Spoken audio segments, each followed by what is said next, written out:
tardes a todos. Muchas gracias por estar aquí y acompañarnos. Y antes de comenzar este acto, quisiera explicar un poco cómo se ha dado origen a que esto sea posible.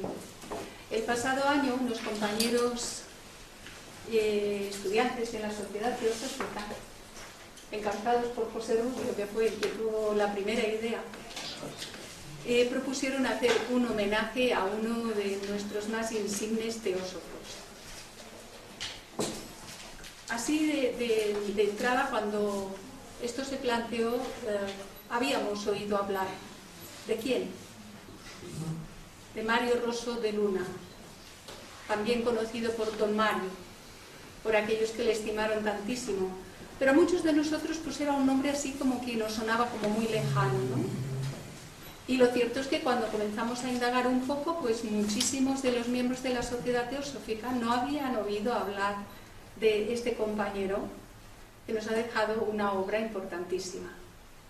Entonces, la propuesta de hacer un reconocimiento, digársele homenaje, si se quiere así, al trabajo, a la obra de este compañero, de este teósofo, fue llevada adelante, se aceptó la propuesta y han estado trabajando en esta propuesta pues tanto José Rubio como Josefa Martín, como otros compañeros que en sus momentos han tenido que también colaborar en algunos aspectos. Y damos gracias también a la red social de Logrosán, gracias a la cual pues esto va a estar grabado y lo van a pasar por diferentes medios de comunicación, con lo cual esto va a llegar a muchísimas personas. Esto hará posible que este reconocimiento sea real y no sea solo a un grupo pequeño y reducido como los que estamos hoy aquí, que aún siendo compañeros y aún teniendo este interés, pues quedaría muy en la intimidad, a petit comité, que dicen, si me permitís usar esta expresión. Yo voy solamente a decir muy pocas palabras en cuanto a lo que es Mario Rosso de Luna, porque en mi caso, para mí, también es casi que un gran desconocido. Hay en uno de los libros que han puesto allí en la mesa los compañeros, uno de ellos titulado El mago de Logrosán, vida y milagros de un raro mortal. En pocas palabras nos define algo acerca del personaje.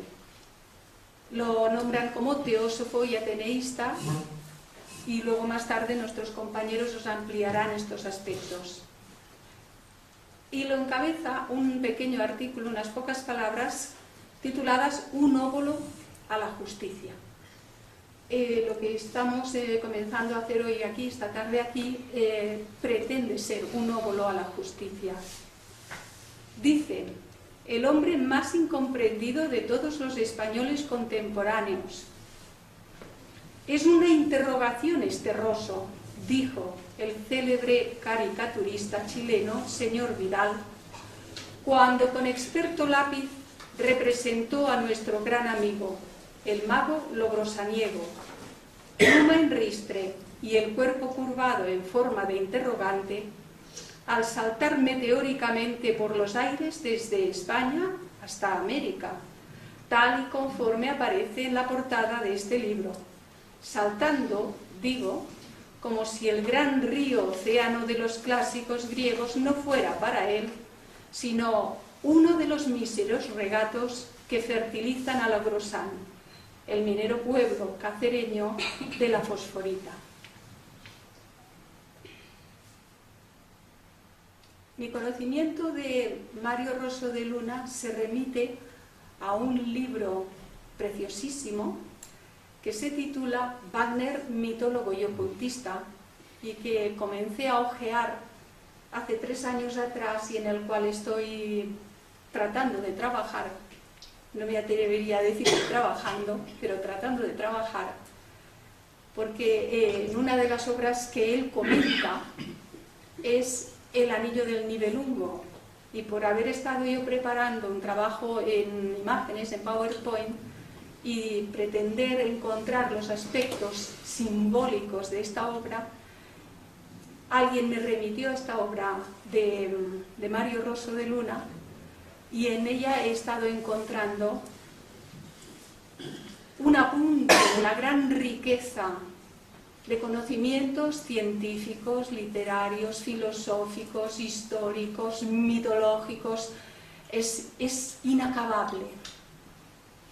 Por eso estoy de acuerdo con los compañeros. Para nosotros es un gran desconocido, pero es un deber, desde aquí y hoy, tratar de hacer justicia a este compañero, a Mario Rosso de Luna. Yo os dejo con mis compañeros porque tienen muchas y muy cosas buenas que aportarnos. Gracias.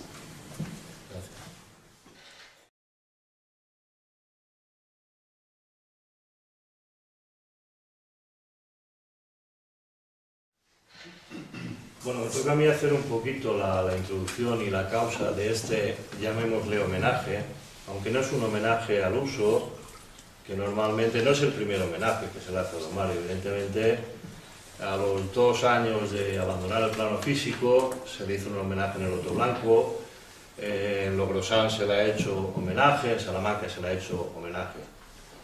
En realidad, el objetivo principal de esta cita es no el personaje en sí, que tiene, y mucho, para entretenerse, está lleno de anécdotas, de situaciones muy peculiares, y podíamos perdernos simplemente en su biografía, netamente biografía, porque es inmensa. A mí me vino esta mañana, se lo contaba a José María, estos meses que hemos estado estudiando la rama Ceres y el grupo Rosso de Luna de Alcira, que creo que desde el principio coincidimos y motivó, fue la chispa, ¿no?, que encendió cuando José me dijo, ¿cómo grupo Rosso de Luna? Yo se lo expliqué. Y coincidimos en que algún día tenemos que hacer un homenaje y luego se han precipitado las situaciones. Curiosamente, el padre de Rosso de Luna era valenciano, nosotros somos valencianos, la madre extremeña, ellos son extremeños. Con lo cual, como más adelante diré, nada sucede por casualidad.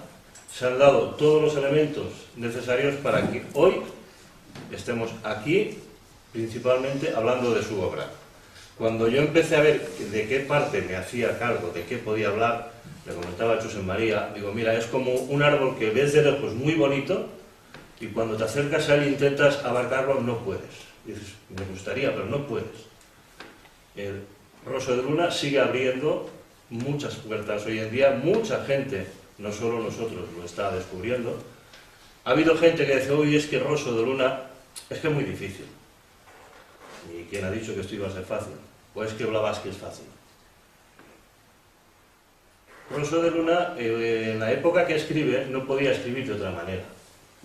Con la generación del 98 como coetáneos, con un Valle Inclán, con un Unamuno, con un Pío Baroja, etcétera, etcétera. Si quería triunfar en Madrid, si quería hacerse un hueco, tenía que utilizar un lenguaje hoy poco utilizado, desgraciadamente.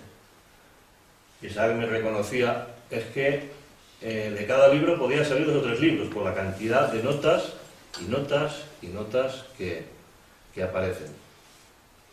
Antes de iniciar este homenaje, los objetivos que pedimos en el Consejo General casi están cumplidos. Era recordar su memoria y su obra principalmente, no confundamos el santo por la peana, su obra. Que se publicara algo en la revista Sofía. Hay un artículo este mes de abril, que quien no lo haya leído, yo les recomiendo que lo lean, Blavatsky, la rebelde, que se hiciera y se recogiera todo este acto para que no se pierda más años en la memoria, un folleto y se edite. Consuelo Burón me dijo personalmente a través de Ana María que se comprometía a recoger todo lo que hoy aquí se diga y editar un folleto, cosa que no teníamos. Lo más difícil va a ser editar un libro. Ojalá algún día la editorial Teosófica pueda editar algún libro de don Mario. Por lo cual, si encima, gracias a la red de Logrosán, vamos a tener la suerte de poder divulgar a miles y miles de personas este mensaje. Hay que leer a Rosso de Luna. El 8 de noviembre de 2011 se cumplirán 8 años de que Mario Rosso de Luna abandonó este plano, desencarnó. Tras varios días al cuidado del doctor Eduardo Alfonso, un domingo por la tarde, rodeado de sus familiares y más íntimos amigos, entre los que se encontraba, además del citado doctor Alfonso, Pepita Mainadé, en la más absoluta serenidad, Rosso de Luna dijo: «Ningún hombre es indispensable, no me lloréis. De una sola manera honraréis mi memoria. Continuad mi obra. Superadla». Esto va a estar más difícil. El objetivo principal de este homenaje es recuperar, mantener y divulgar la memoria y la obra de uno de los teósofos de mayor legado bibliográfico en castellano, y yo diría que en inglés también. Conocedor profundo de Elena Petrova Blavatsky, y que injustamente había desaparecido de las citas en los estudios y listado de referencias en libros teosóficos, al menos en nuestro país.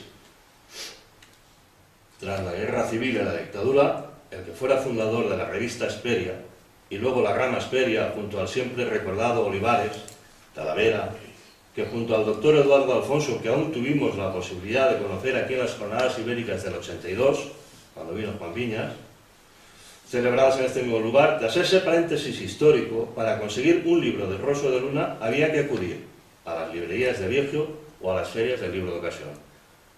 Y yo conocí a Rosso de Luna sobre el 79, pues gracias a un teósofo que de oído a oído, como pasaba en aquella época, decía: lee esto.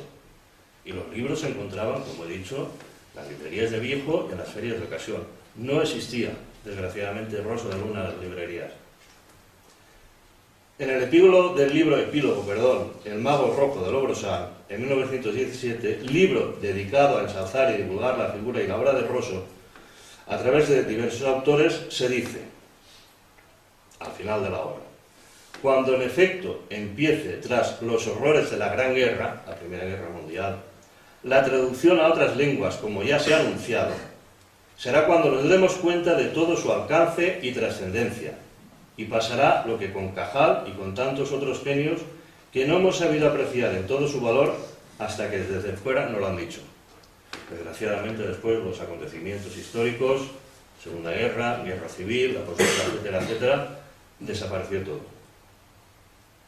En este mes, como he dicho, la revista Sofía se ha unido a este homenaje publicando un artículo de Rosso de Luna, Blavatsky y la rebelde. La rama Ceres y el grupo Rosso de Luna están estudiando su obra. José Tarragó, este pasado día 20, esta misma semana, daba una conferencia en la rama Aljuna sobre Rosso de Luna. El mismo libro reproduce una entrevista a Rosso de Luna en 1912 en el diario Excelsior de Madrid, que entre otras preguntas la periodista le dice: ¿y qué me dice usted de la Sociedad Teosófica? Contesta don Mario: soy hace años miembro de la Sociedad Teosófica fundada por HPB. Lo que de ella y su obra pienso lo tengo condensado en los 2 tomos de mis conferencias teosóficas por América del Sur. Quien quiera estudiar teosofía y conocer a Rosso de Luna, saber de la obra de HPB, debería, sin excusa, estudiar en estos 2 magníficos tomos, Conferencias por América del Sur, citados y elegidos por su autor como obra de referencia. Yo lo aconsejo además porque sé que el lenguaje de Rosso, a todos los que hemos intentado leerlo, nos ha costado mucho. Pero estos 2 tomos tiene algo a favor, y es que es lenguaje de conferencia.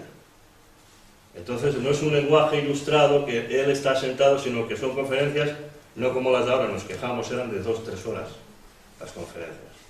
Son 2 tomos como este, inmensos, pero es que está todo. Luego veremos su... No, solamente de índice. ¿Y qué es lo que se trata?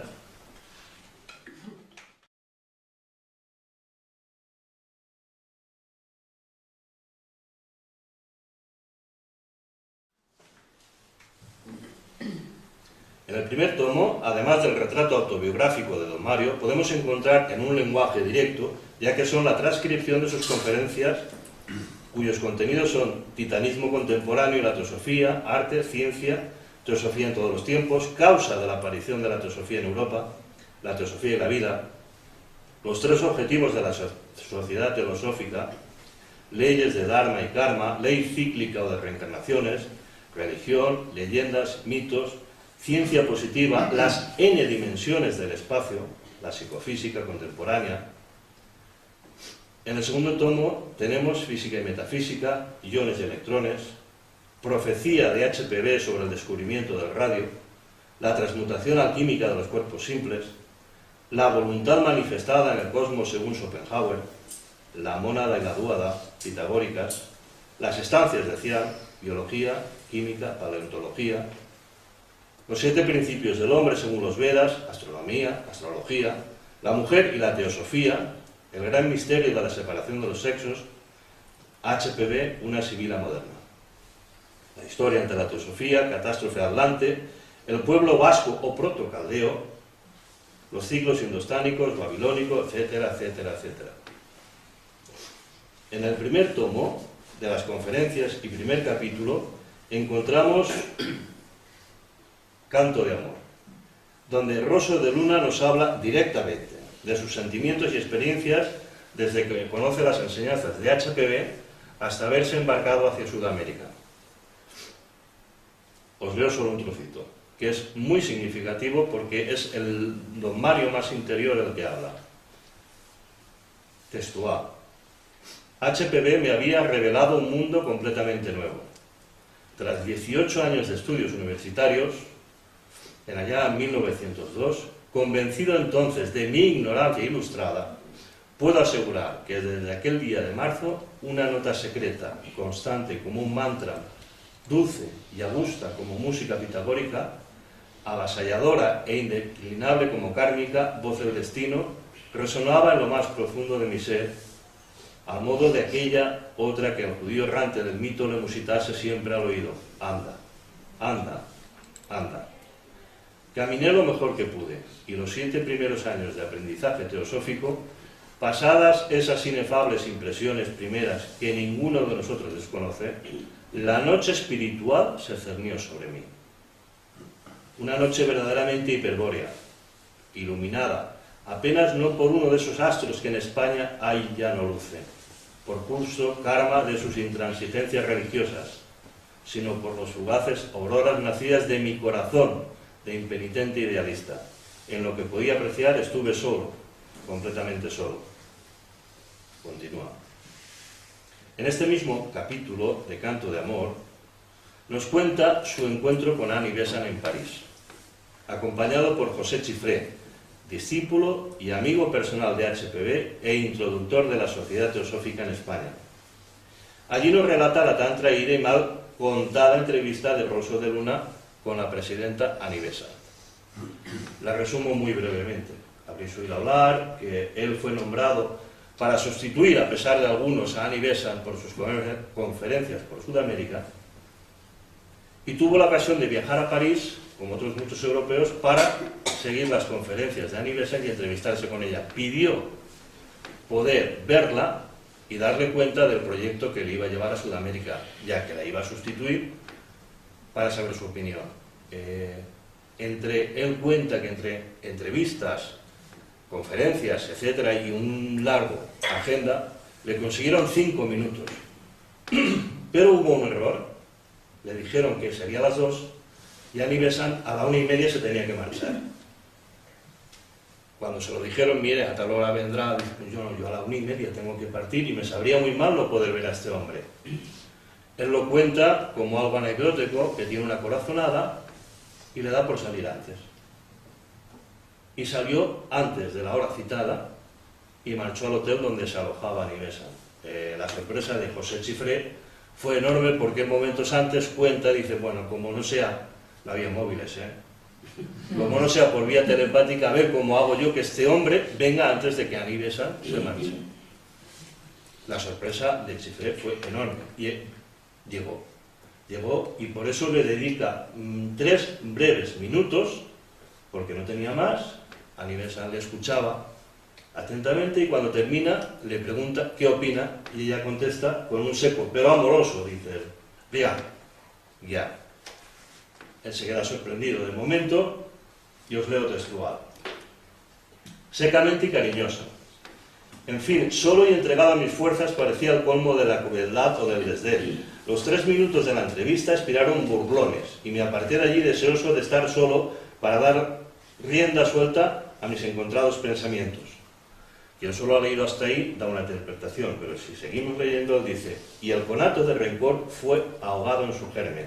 Necio, me dije, quizá por no tener nada que oponer a ellas, considerándote fuerte, o por recuerdo tantas veces repetido en la vida teosófica, de la primera entrevista del maestro sereno y el discípulo exigente, que debe acostumbrarse a no contar sino consigo mismo. Esto está contado textualmente por él. No hay ni puntos ni comas añadidas.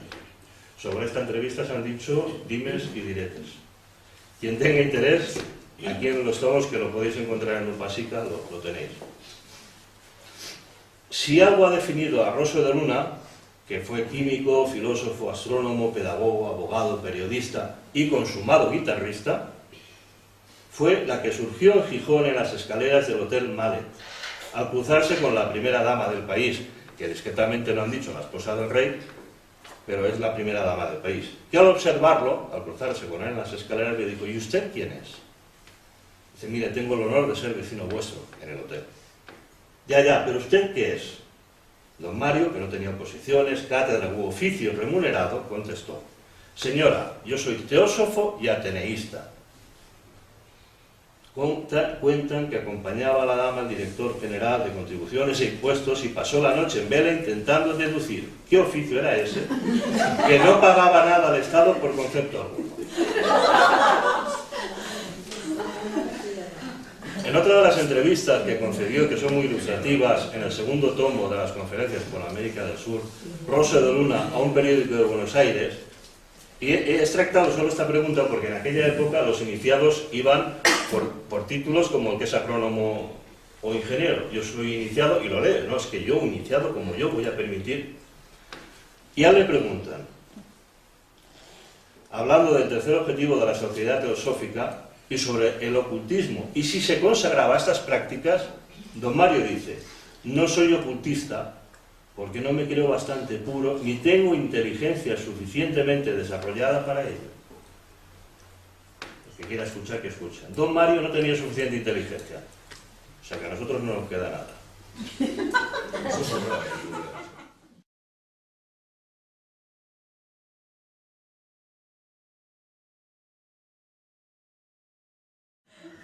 Lo digo porque aquí nos ponemos las túnicas muy fácilmente. Podríamos escribir, hablando de su obra, algunas páginas en torno a la figura de Rosso de Luna, pero para eso tenemos aquí a la hermana José, que nos va a ilustrar. Tras muchos años de silencio en torno a su obra, hoy, gracias a Internet y a páginas como upasica.com, podemos encontrar prácticamente todas sus obras completas.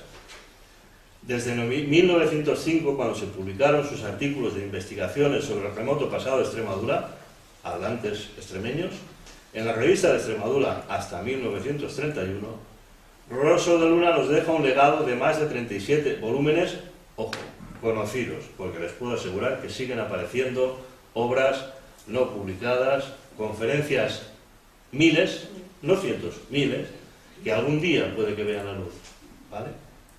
Y un sinfín de manuscritos inéditos, artículos y conferencias. Habla de ciencia, de religión, de teosofía, de ocultismo, tiene narrativa ocultista, astronomía y astrología, música, como ya ha hablado Clarisa, historia o arqueología.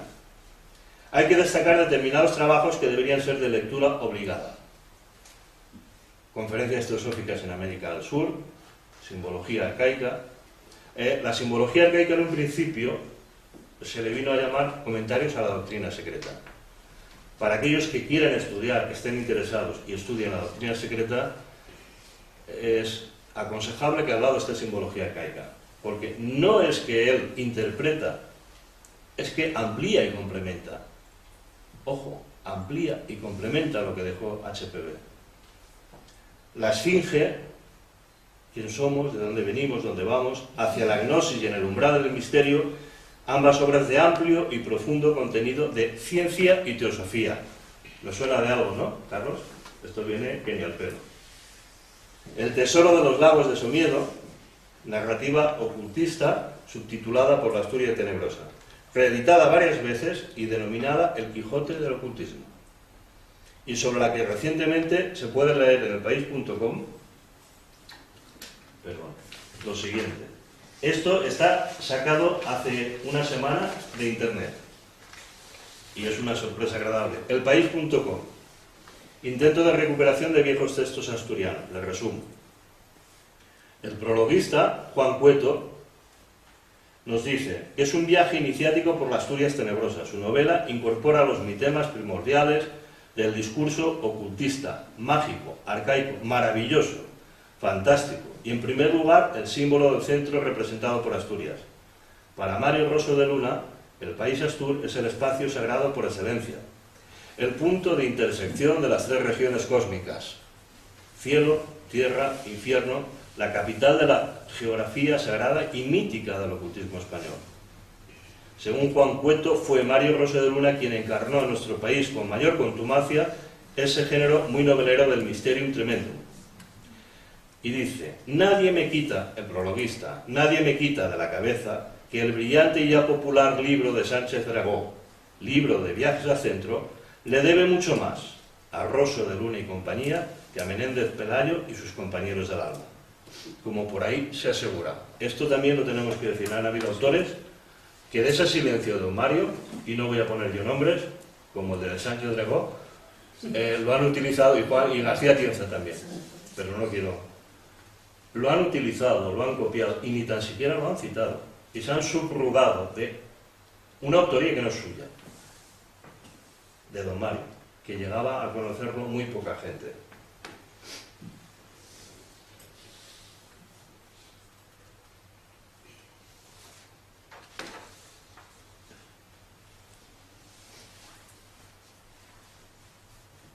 Bueno, este viaje iniciático, como he dicho, por las Asturias, incorpora los temas primordiales del discurso ocultista, mágico y arcaico. Esto ya lo he dicho, lo he leído directamente.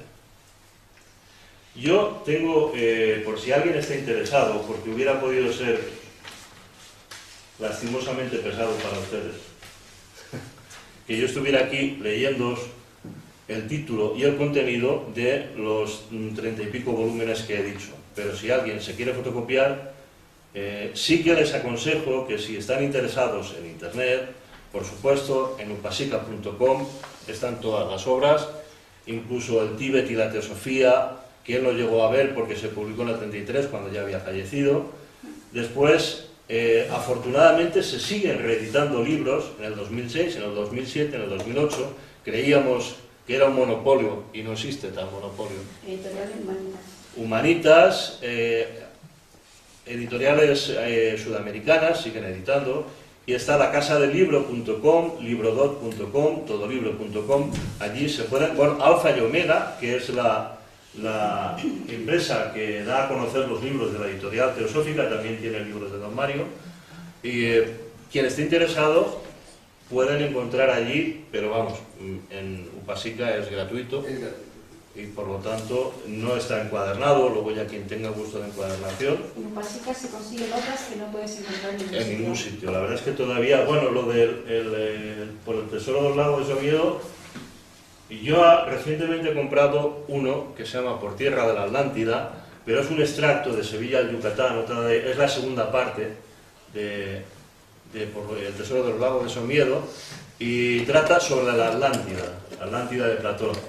Y está editado por el Consejo Insular Canario, que extrajo aquella parte que hablaba de Canarias, y lo han titulado Por tierras de la Atlántida, pero es una parte de la obra. También en internet la pude comprar recientemente. Decía esto porque si alguien tiene interés, se puede hacer unas fotocopias, y si alguien más tiene interés, pues se van pasando ustedes la bibliografía. Yo creo que, como decía antes, no podíamos haber tenido mejor marco que el que hemos tenido cuando se decidió y el Consejo General aceptó que hiciéramos el homenaje, que precisamente unas jornadas ibéricas que eran ciencia y teosofía.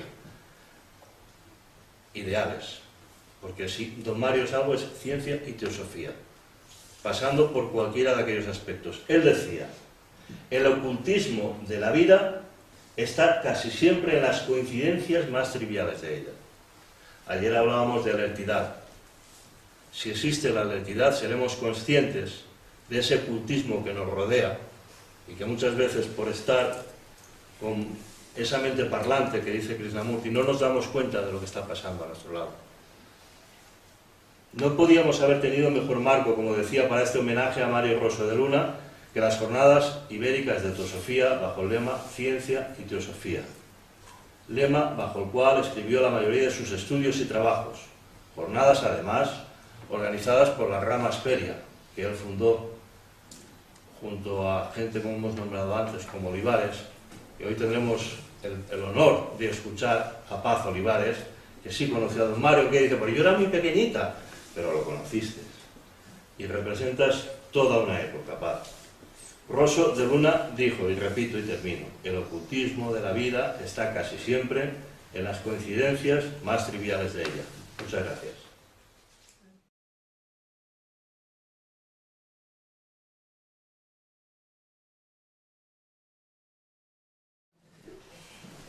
Este homenaje, la verdad es que para mí es un sueño, ¿no?, hecho realidad.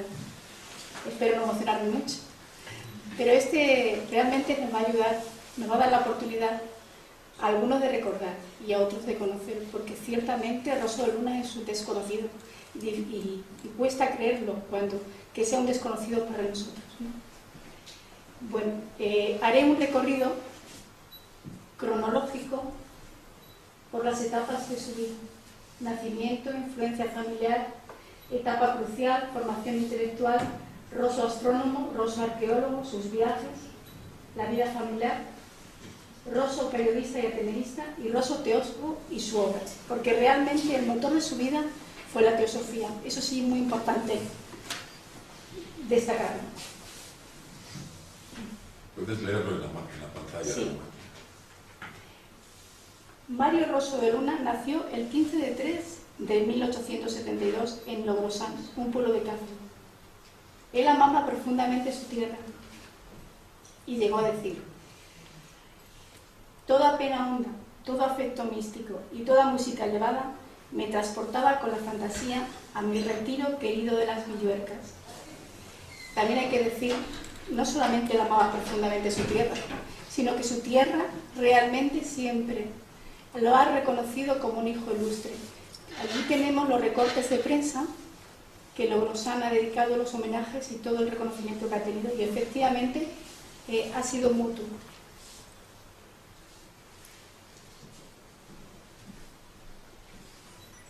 En esta casa vivió don Mario Rosso de Luna. Esta imagen es una cortesía del Museo de Logrosán. He de decir que en el momento que nos pusimos en contacto con ellos, han colaborado, nos han abierto las puertas, a la vista se está grabando gracias a ellos, y tenemos que agradecérselo. Su padre, José Rosso Bover, nació en Vinaroz, Castellón, y su madre, Jacinta de Luna, en Cabeza del Buey, Badajoz.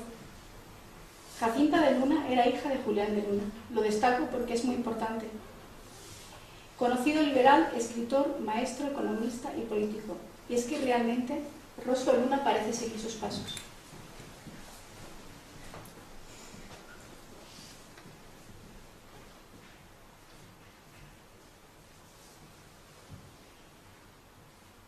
Hijo único, se crió en un ambiente familiar muy afectivo. Fue un niño muy querido. ¿Qué dijo Rosso de su familia?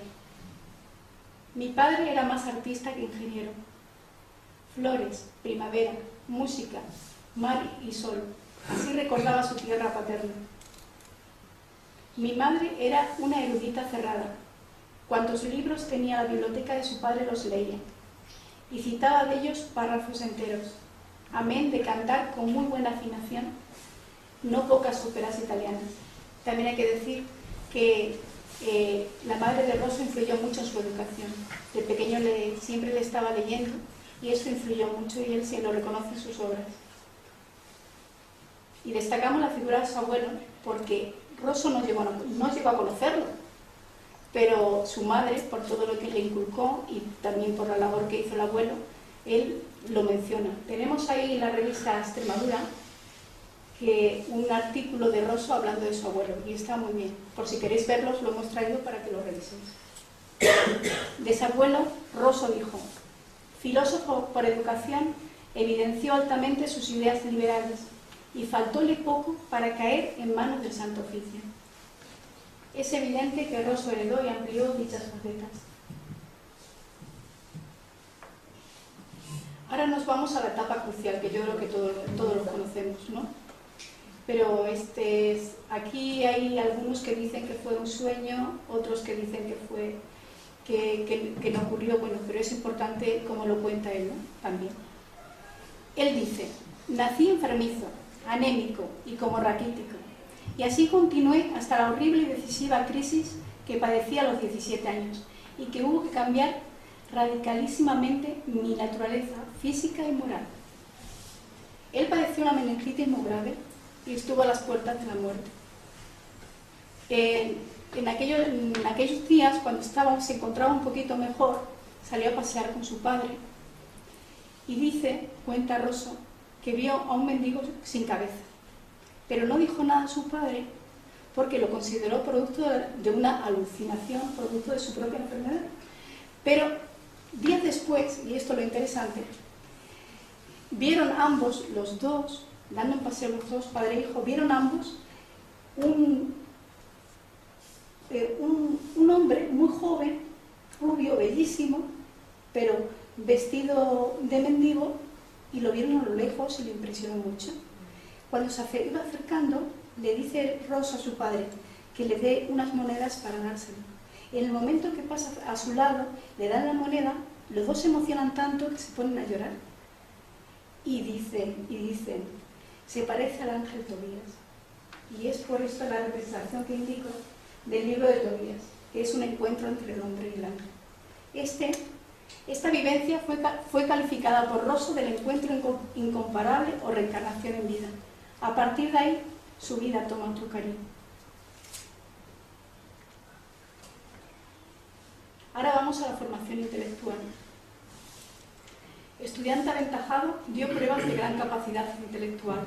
Licenciado en Derecho y en Ciencias Física y Química. A los 20 años ya ejerce la abogacía.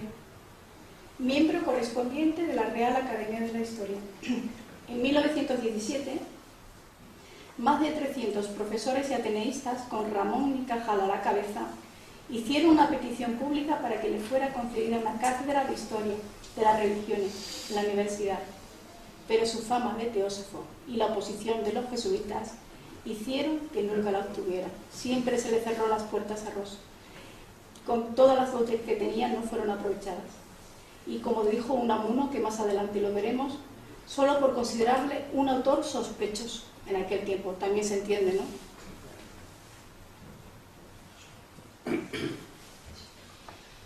Vamos al Rosso astronómico, porque es increíble todas las facetas de Rosso y en todas destacó, impresiona cuando empiezas a descubrir cosas de él. Con 21 años descubrió a simple vista un cometa al que dio su nombre y más tarde varias estrellas variables. Unas fueron reconocidas y otras no. En 1895 inventó el kinetorizón, instrumento de astronomía popular que mide los cielos y que le valió la medalla de oro de la Academia de Inventores de París. José nos ha traído ese documento, si luego lo podemos ver, porque es un verdadero tesoro. Publicó varios trabajos sobre los eclipses de 1900 y 1905.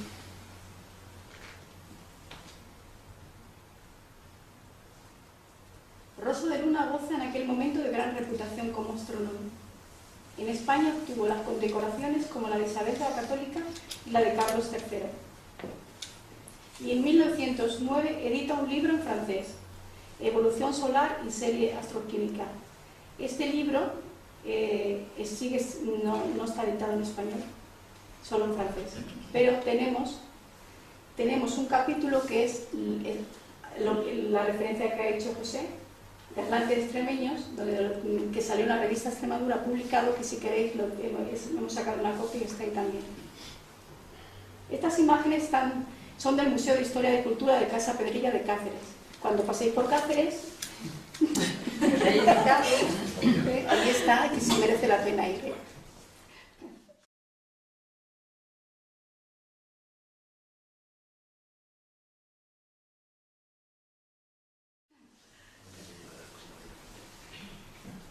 Ahora vamos al Rosso arqueólogo.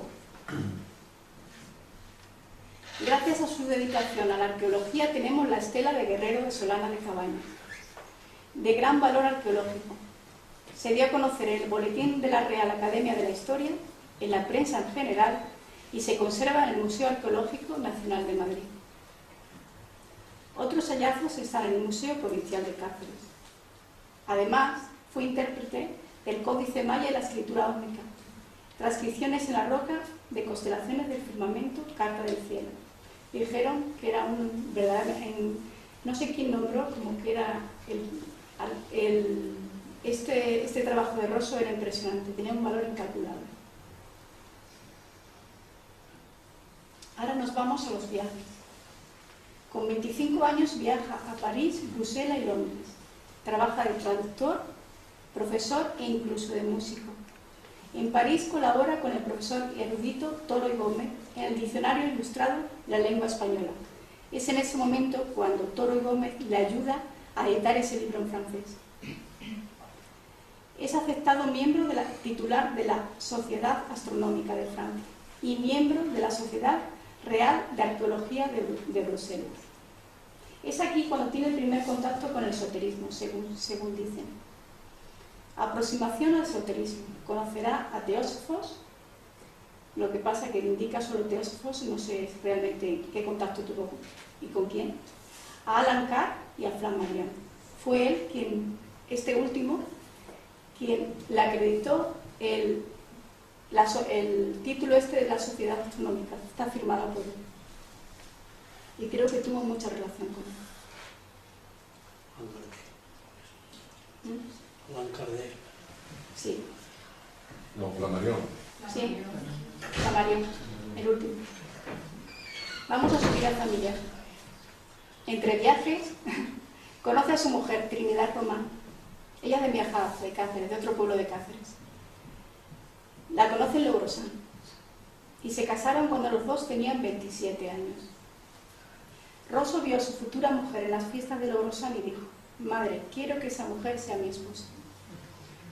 Cuando quería una cosa lo tenía muy claro.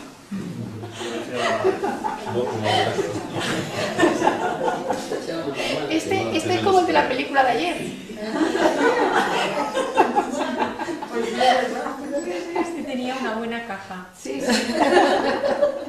No la tenía tan vacía.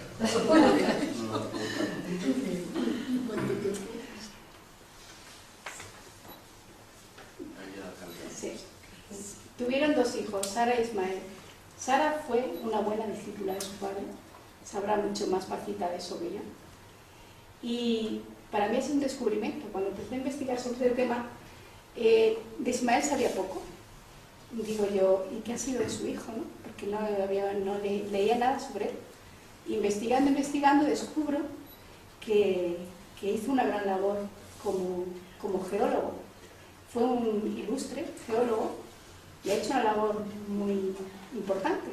Tenemos allí donde he sacado una copia donde habla de la labor que hizo, del trabajo que hizo. Además es curioso porque luego hablando con Ramón ha pasado una cosa muy curiosa. Si queremos luego la hablamos, o si quieres lo comentas ahora.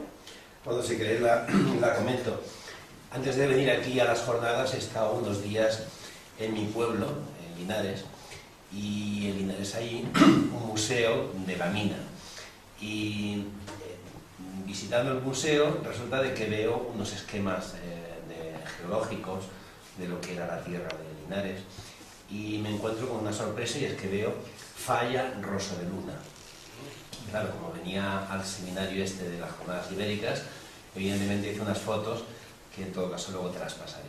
Sí, sí. Pero me resultó muy curioso ver en Linares una falla que se llamaba Rosso de Luna, que se sigue llamando Rosso de Luna. Claro, deducimos que es del hijo, ¿no? Tenemos que investigarlo, pero tiene que ser del hijo, ¿no? Lo tiene todo el sentido. Pero qué curioso.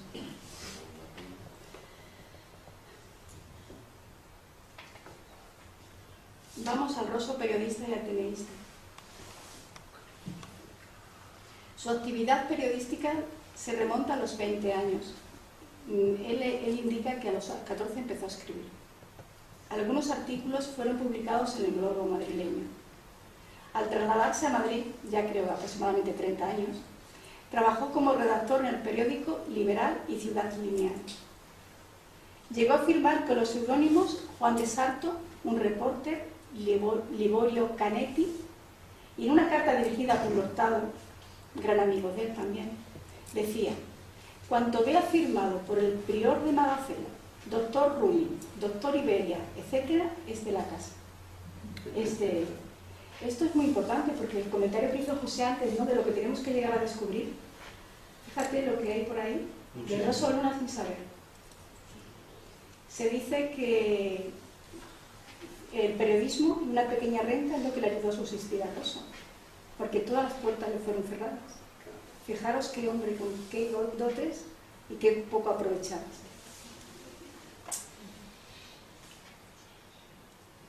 Este es el artículo que escribió en la revista que indico anteriormente, que lo pude conseguir por internet.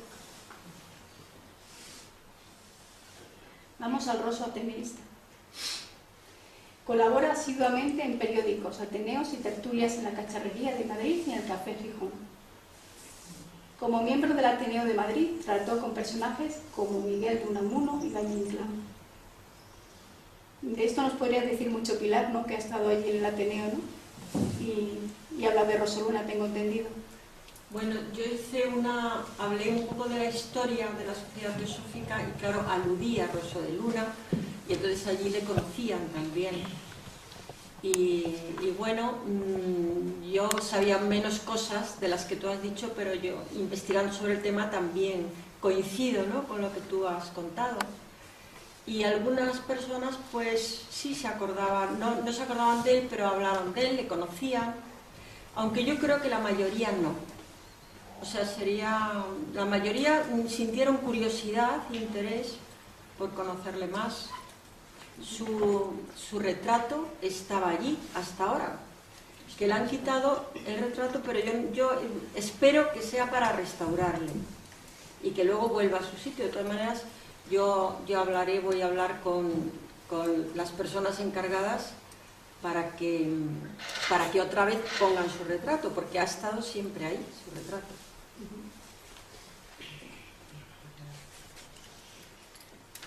Esto se ha sacado de los archivos del Ateneo de Madrid, Sí. Esta información. Sí. Estará ahí. Sí. Bueno, seguimos. En el año 1917 ingresó a la masonería. Aquí tenemos dos planchas que son muy interesantes. Una de Rosso de Luna y otra de Esteban Cortijo, hablando de Rosso de Luna. También que está muy bien. Esto a lo que comentábamos antes cuando no le dieron la cátedra. Unamuno citó a Rosso como ejemplo de español con grandes dotes no utilizadas por considerarle autor sospechoso. Es conocida la anécdota contada por Rosso en la carta que escribió Unamuno. Decía: le recordaré que el padre Fita, saliendo de la Academia de la Historia, de la que soy correspondiente de los tiempos de Cánovas, me dijo: qué lástima que tenga esas ideas teosóficas. Si las dejase, le haríamos senador, académico y catedrático. Yo le respondía que no era de los hombres que vendían sus ideas, sino de las que las hacen triunfar. Y también dice él: y me habrían dejado morir de hambre a no tener una modesta renta. Con esto y con los artículos que escribía, pudo subsistir Rosso de Luna.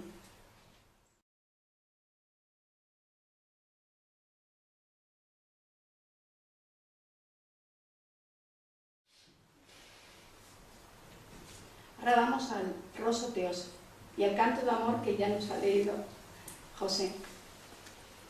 Y aquí se puede entender perfectamente por qué se centra y se dedica tanto a la enseñanza teosófica, porque realmente es el motor de su vida. Allá en 1902, con 30 años, Mario Rosso de Luna llegará a ser un fervoroso discípulo de HPB, llamándola la maestra. Y el canto de amor, que ya lo ha leído José, que no hace falta, yo creo que lo vuelva a repetir. Sí, además en Conferencia Teosófica de América del Sur, que también lo aconsejo, ahí veréis a un poeta, al poeta Rosso de Luna. Y es interesante como en este canto de amor habla de su ignorancia ilustrada. Fíjate, todo lo que estamos detallando de ahí para atrás, él lo considera ignorancia ilustrada. y cómo se ve el impulso tan fuerte que siente hacia la teosofía, hacia la maestra. Aquí tenemos otro canto de amor. Es decir, que él empieza, aunque tiene el primer contacto cuando viaja, dice, que eso tengo que investigarlo, que él empieza a tener las enseñanzas teosóficas, se las hace llegar Guillermo León, un dentista catalán, ¿lo conoces, Clarisa?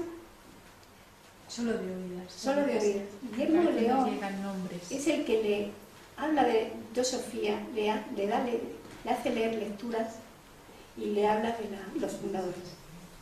Realmente ahí empieza el contacto con la teosofía realmente. Vayamos al otro canto de amor y que él dice: conocí la teosofía en abril de 1903 e inmediatamente la hice con natural con mi vida misma, emprendiendo una labor intensa que, si al exterior se encierra en los diversos artículos filosóficos publicados desde entonces, en el interior ha sido algo así como la revelación de que mi destino entero y mi éxito o mi fracaso se cifra por completo en ella. Ella, en efecto, explica mi vida entera. Realmente estaba enamorada. Aquí tenemos a Conferencias Teosóficas de América del Sur y aquí se detalla el viaje que hizo en sustitución de Annie Besant, porque también ahí se comenta que no fue real, ¿no? Mario Rosoluna se afilia en 1904 en la Sociedad Teosófica de Aguiar, según título registrado en Londres el 25 de junio de 1904. En 1909 se le llama desde Buenos Aires para dar unas conferencias en sustitución de Annie Besant.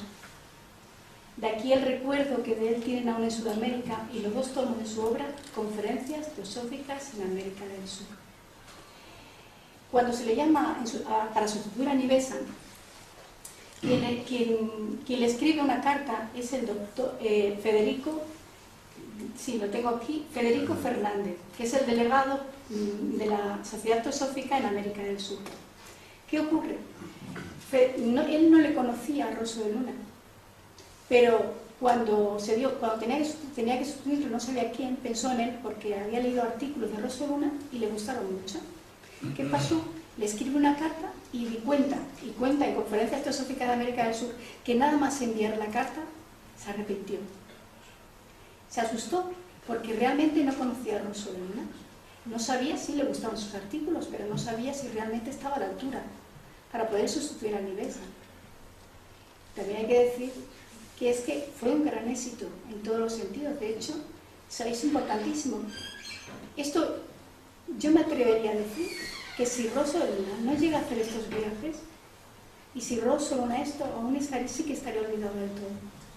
Porque allí sí se le recuerda constantemente. Allí sí se le habla de él. Cuando yo he empezado a tener contacto con miembros de la Sociedad Teosófica de América, os aseguro que la impresión que me ha llevado es esta. ¿Cómo es posible? Todo el mundo te pregunta por Rosoluna. Todo el mundo habla de él. Y es por eso, por lo que la huella que dejó en estas conferencias y lo importante que fueron.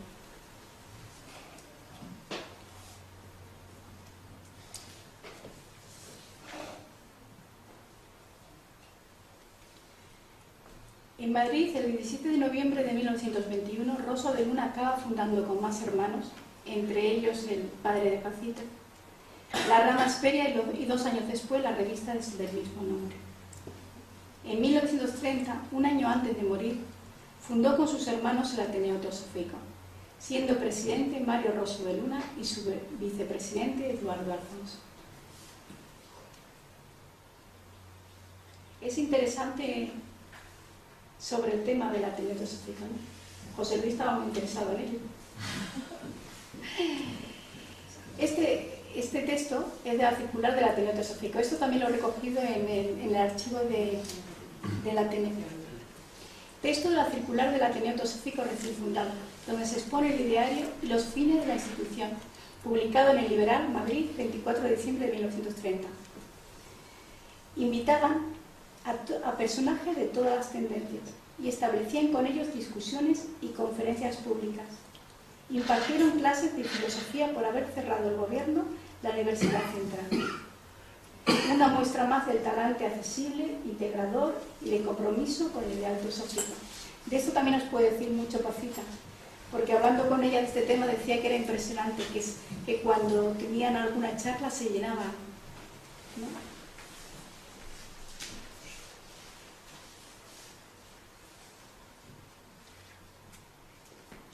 Esto es un suplemento del Ateneo Teosófico. Y dice Rosso sobre el Ateneo y la actividad que tienen allí. Aparte de 2 o 3 días por mes consagrados a reuniones con la directiva, no ha pasado casi ni un solo día sin algún acto de comunión espiritual con el amable público que ha llenado nuestro salón de actos y nos ha premiado con sus aplausos. En el boletín mensual del Ateneo Teosófico de abril de 1931 se expone el repertorio de las numerosas conferencias realizadas por Rosso de Luna en ciudades de España y estaba continuamente en continuamente.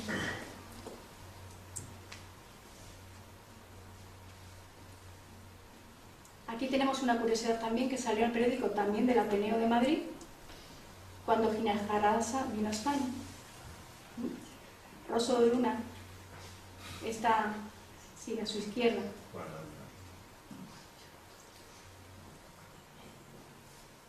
El vicepresidente de la Sociedad Teosófica Internacional, Dr. Hindú Ginejarasa, acompañado de Mario Rosso de Luna y de la Junta Directiva del Ateneo, después de la conferencia dada por aquel con el tema Impresiones de 10 y 6 países iberoamericanos, publicado en Nuevo Mundo, Madrid, 15 de noviembre de 1929.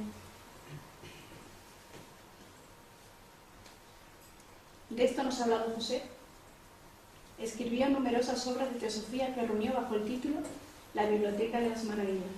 Colaboró también en la revista Extremadura, La Evolución o Lumen, Sofía, El Loto Blanco y Esperia, que esta es la revista que ellos fueron las que la sacaron. Y también indica lo que indicabas antes también, José. Antonio Ruiz de la Vega, que es un periodista, escritor, ya ha dicho y hace muchos años salió, obras como la de Grau y Atienza serían inconcebibles sin la previa asistencia de Rosso de Luna, lo que tú indicabas antes. Y Juan Atienza, en el periódico Nacional, escribió: salvar a Rosso de Luna del olvido definitivo es una necesidad visceral. Sí. La bibliografía no pone los tomos los que él bebe. Sí, bueno, pero sí es cierto que de eso tengo que investigarlo, no me atrevo a comentarlo porque realmente solo es de oídas, pero en el homenaje que se hizo a Rosso de Luna en Extremadura, creo que Logrosan participó o fue quien organizó. Sí, está en los recortes de prensa, que podríamos verlo. Atienza estuvo y reconoció continuamente esto, ¿no? La labor de Rosso y lo importante de Rosso para ella. De hecho, si en un periódico nacional escribe esto, es porque le está dando su lugar también. Si lo importante quizás de todo esto es que no tenga que brillar su nombre, que brillen las ideas, ¿no es esto realmente lo importante, ¿no? Que a veces es lo que nos tiene que preocupar también.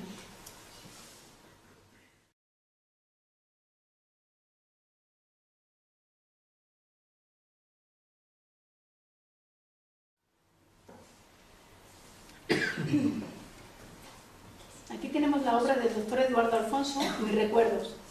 Esta obra os la aconsejo a todos y está en la biblioteca Opásica. De su amor por la música dejó obras como Beethoven Teósofo, El libro de oro de la pianola, un método de iniciación musical inédito. Este lo escribió para sus hijos porque estaban estudiando piano. Y Wagner, mitólogo y ocultista. Este libro fue el que puso en contacto al doctor Eduardo Alfonso con Rosso de Luna. Una vez unidos no se alejarán jamás. Y dice en esta obra Eduardo Alfonso: he convivido con el maestro Rosso de Luna 12 años, viéndonos por lo menos 2 veces por semana. Su enseñanza constante con el ejemplo, la palabra y sus escritos constituyó para mí una auténtica y decisiva iluminación, sobre todo con la primera de sus obras, por Mileina, Wagner, mitólogo y ocultista. Allí en la citada obra del maestro, un mundo asombroso, de revelaciones que cimentaron desde entonces mi vida espiritual. Esto es una curiosidad. Esta es la casa del filósofo. Le preguntaba a José antes, porque... Estaba en la Pedrita. Sí, La Pedrita de Madrid. Manzanares, Eso. Manzanares. Manzanares. y esta casa del filósofo que cuenta Eduardo Alfonso y dice: ocurrióseme después levantar un edificio en terrenos colindantes para los miembros de la Escuela Filosófica de Iniciación, por mí fundada, filial de la rama Hesperia y del Ateneo Teosófico de la calle del Factor, con objeto de que cada miembro tuviese una celda con 2 camas, una mesa, 2 sillas y una pequeña chimenea de leña.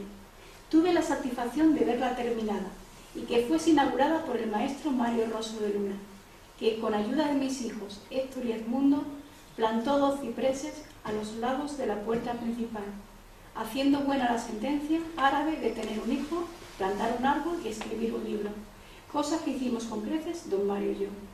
Fue el 30 de octubre de 1930. Y le preguntaba a José que qué pasó con esta casa, que si sabía algo, ¿no? José, ¿qué comentaste tú? Bueno, es que la guardesa, ¿no?, que vivía en la casa y todo eso, pues bueno, era la que cuidaba y la que estaba al tanto. Es lo que ya en el año 30 vino la guerra y bueno, pues el doctor Eduardo Alfonso estuvo preso, luego salió y se marchó a América, ¿no?, a Puerto Rico y allí. Y luego ya como la posguerra duró 40 años, pues esa señora ya murió, yo que ya no había ya nada,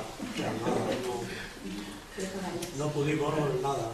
Agradezco la información porque en Wikipedia hay un error. Le dan a Rosso de Luna como fundador de la SPI y no es así.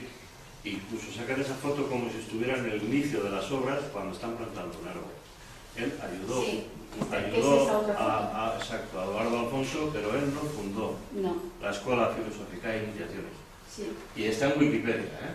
Y en otros lugares, pero bueno. Sí, ahí sí, le he leído algo y sí, porque quien fundó fue... Entonces, esa casa ya desapareció. Sí, lo que está diciendo José, porque la guardesa se le quedó para ella. Sí, ya no. ¿Vale? La guardesa, la persona que cuidaba la casa, se quedó con la casa y al final no pudieron reclamar nada. Por usucapión.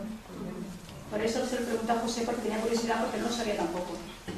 Y en el lugar ya no hay nada, supongo. No había escritura ni nada, ¿no? No había escritura, no tenía nada y no sabemos. Bueno, voy a terminar porque si no... Bueno, Mario Rosso de Luna llegará a ser de los mayores entusiastas de la teosofía en español. Felizmente la conducta que me vengo imponiendo no deja lugar a equívocos. Trato de vivir conmigo y con los míos la vida teosófica. Y en cuanto a mi labor intelectual, obro como un discípulo de HPB. Me sacrifico como nadie aquí en la sociedad teosófica, por enaltecer y comentar sus libros, cual han hecho siempre los discípulos de ocultismo teórico entre los que deseo contarme. De 1891 acá, fecha de la muerte de HPB, nada existe para mí. Y no por desprecio, sino porque no me es necesario, ni tengo tiempo para otra cosa. Vivió totalmente volcado para él.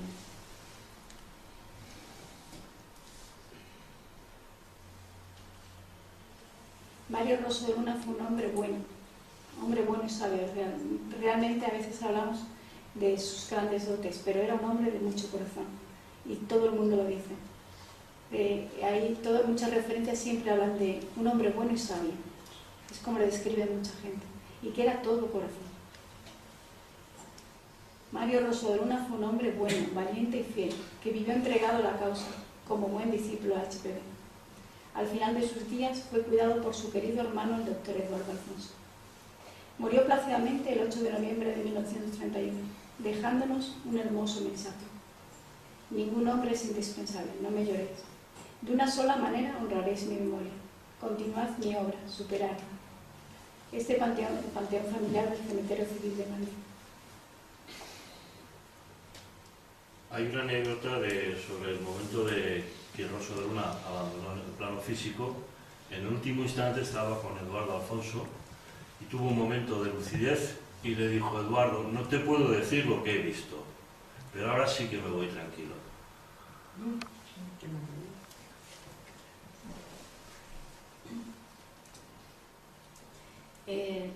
Aquí, este es el periódico donde indican que le pusieron la calle donde él había nacido, aunque luego después con la guerra, ¿no?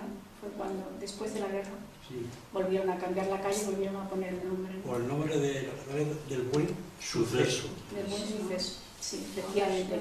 Este es el periódico en el que salió la noticia, indica: el alcalde de Madrid, en el acto de descubrimiento de la lápida que da el nombre de Mario Rosso de Luna a la calle del Buen Suceso. La Vanguardia, sábado 12 de noviembre de 1932. Luego la otra imagen de la calle es del Logrosán, y igualmente lleva su nombre el instituto del pueblo, de su pueblo natal, así como una calle en Cáceres, una en Mérida y otra en Miajadas. Perdón. Sí. Hay una calle en Madrid que se llama Mario Rosso de Luna. Yo me topé con ella hace unos años, que tuve que ir a un evento, y está cerca de la carretera de Barcelona, de la A2. Y me topé con ella, tenía que ir a un hotel y pues como estaba retirado fui en coche, y al girar ahí la curva, en ese momento todavía no tenía, no me acuerdo si tenía GPS o no, pero creo que sí, que ya tenía GPS y me lleva. Y veo calle Mario Rosso de Luna, está ahí en una parte industrial, y bueno, justamente lo que hago en el mapa para verificar. Sí. Y efectivamente, sí, está aquí por cerca, como os decía, cerca de la 2 y de la M21, de la carretera de Barajas, y es paralela a la calle del Ingeniero Torres de Quevedo. Sí, es cierto, porque cuando estuve buscando, estuve mirando las calles que tienen Rosso Luna, salen a buscarlo, precisamente. Además sale, creo que hasta en Badajoz. Lo que pasa es que hay veces que da error y no quería incluir algo que realmente desconozco. Pero sí es cierto lo que estás diciendo, porque es en Madrid. Sí, el callejero lo he visto y también lo indicaba. Pero, bueno, no... Porque sigue habiendo una calle en Madrid de Rosso de Luna. Sí, sí. También en su pueblo natal, como una calle en Cáceres, una en Mérida y otra en Miajadas.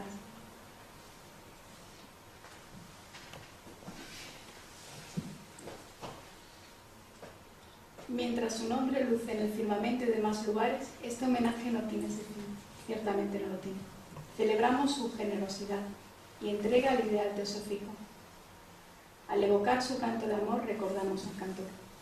Ensalzamos las enseñanzas, a la maestra y, cómo no, al mago rojo de Logrosán, por no vender sus ideas y hacerlas triunfar. Mario Rosso Luna realmente es un ejemplo que te da seguir. Gracias.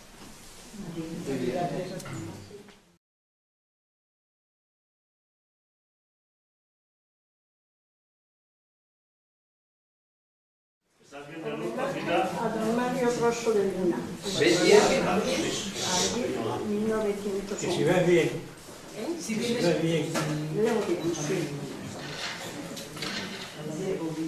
Me habéis pedido si podía contribuir de algún modo a este merecido homenaje que hoy celebramos en honor de don Mario Rosso de Luna. Y lo hago con mucho gusto, dedicando unas pocas líneas a la memoria de quien fue para mí y para otras personas que le conocieron el más grande e insigne teósofo de España. No es mucho lo que puedo decir acerca de la personalidad de don Mario, porque fue tan poco el tiempo que tuve para tratarle que apenas conservo el recuerdo de su figura y mucho menos de ser consciente de la labor que venía desarrollando.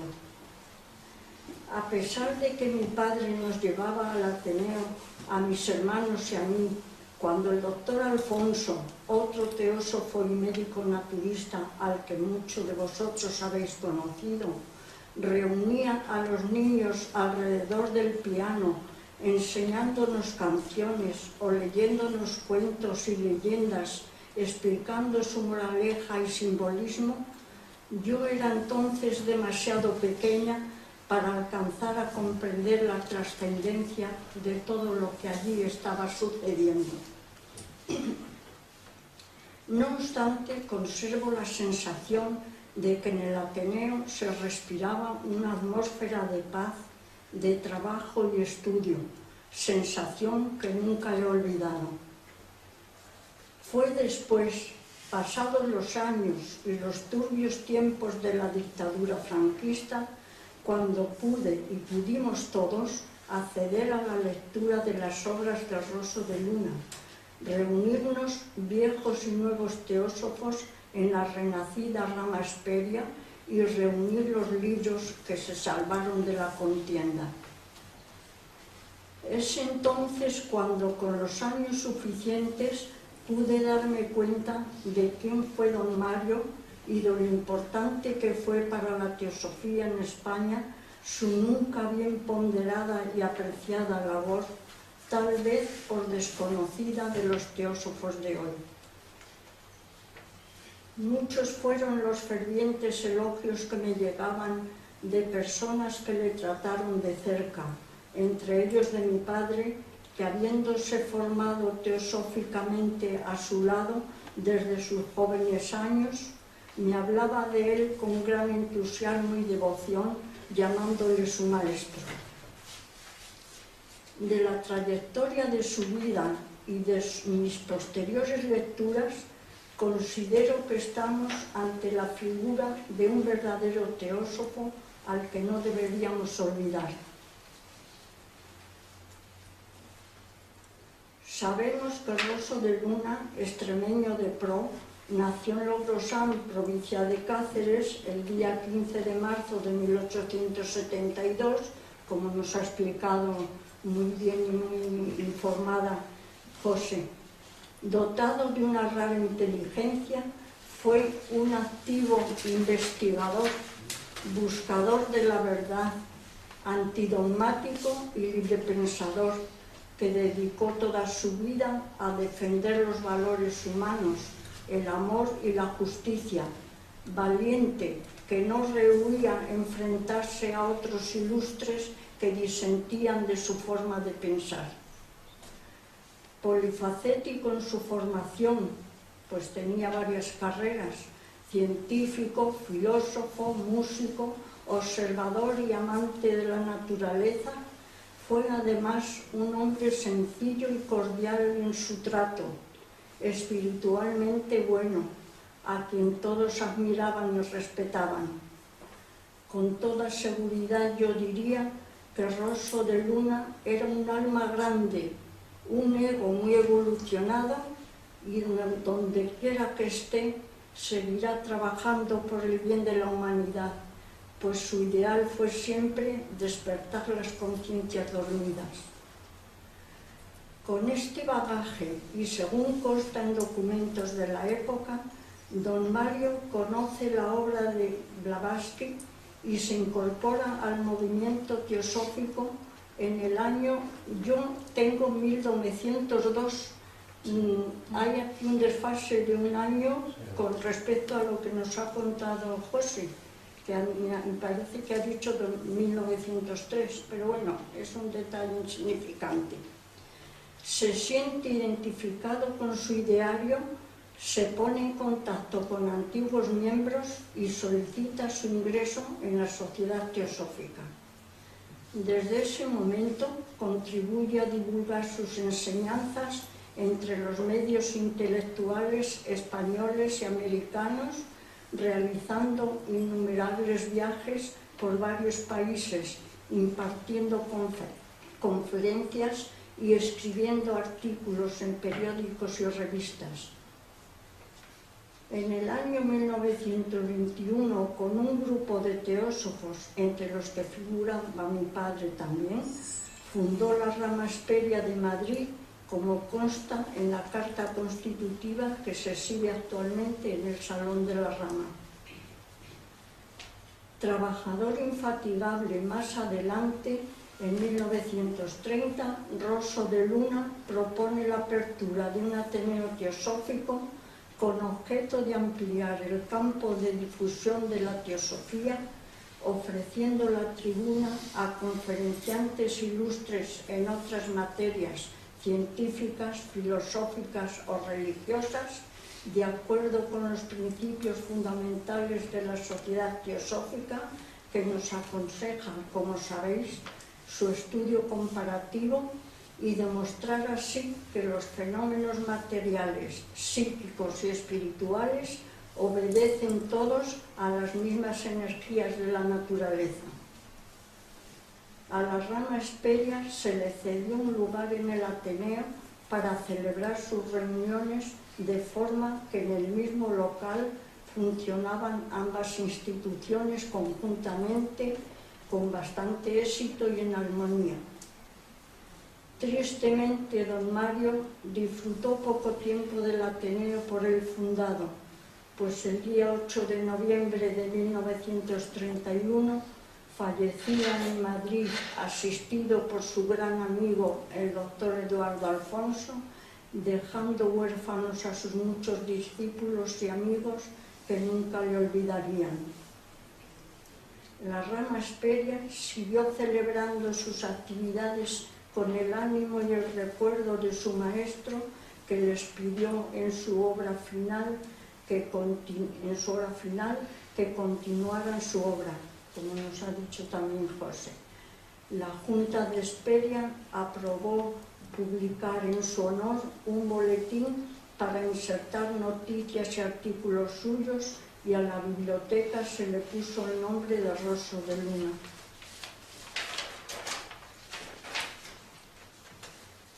Acabada la Guerra Civil en 1939, la Sociedad Teosófica Española pasó a la clandestinidad y muchos de sus miembros tuvieron que soportar grandes sufrimientos por el simple delito de ser estudiantes de teosofía.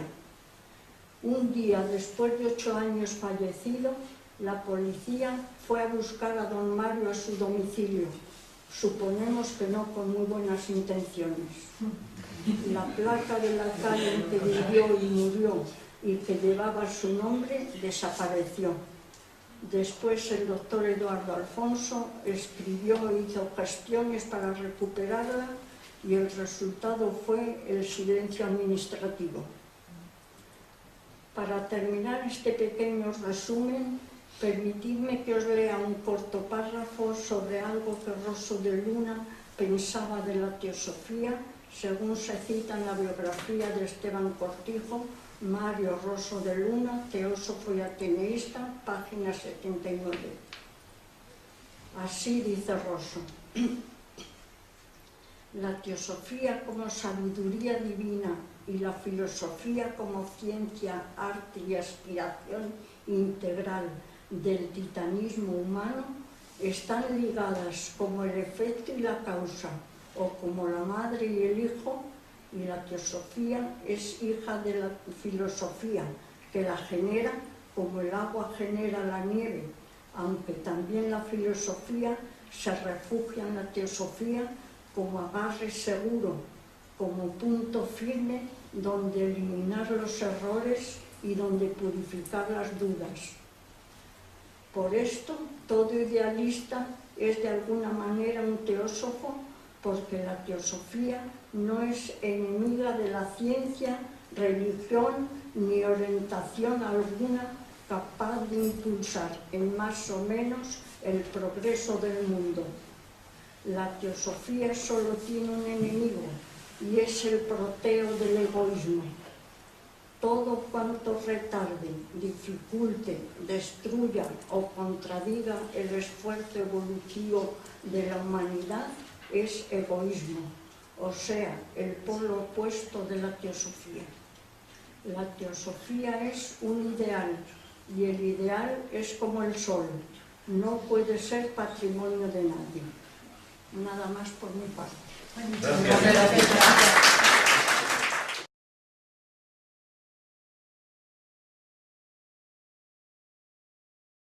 Hola a todos y muchas gracias por invitarme a participar con ustedes en este homenaje a Mario Rosso de Luna. Nuevamente, muchas gracias, mi hermano José Rubio Morales, por esta invitación y por tus emails. Para mí, Mario Rosso de Luna representa lo que Platón llamó el filósofo, o sea, el amante de la sabiduría. Platón, en su diálogo La República, capítulo 6, nos dice que el verdadero filósofo es aquel que puede contemplar la verdad. También nos dice que el filósofo es capaz de elevarse hasta lo bello en sí y de contemplarlo en su esencia. El filósofo también dice que reconoce la existencia de la belleza absoluta, o sea, de la idea de la belleza, y es capaz de distinguir a un tiempo esta belleza de las cosas de que ella participa, sin confundir estas cosas con lo bello ni lo bello con ellas. O sea, es capaz de distinguir la idea de las cosas que participan de la idea.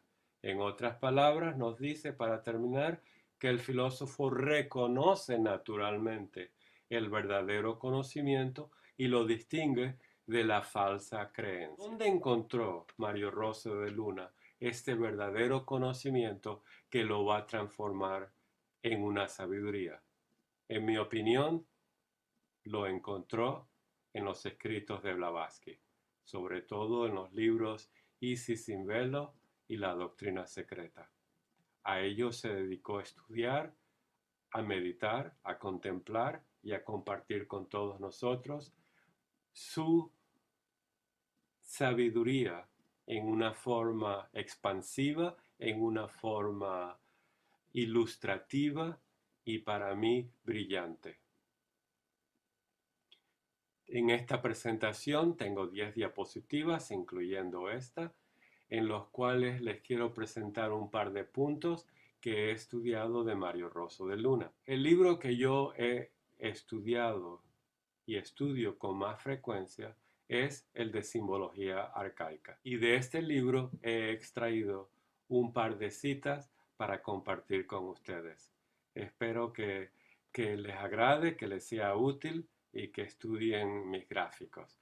Desafortunadamente no tengo a Isaac para que los ilustre como voluntario eterno, ¿verdad? Él representa la idea del ilustrador para mí. Sin embargo, aquí está la presentación. Por favor, avancen a la siguiente diapositiva.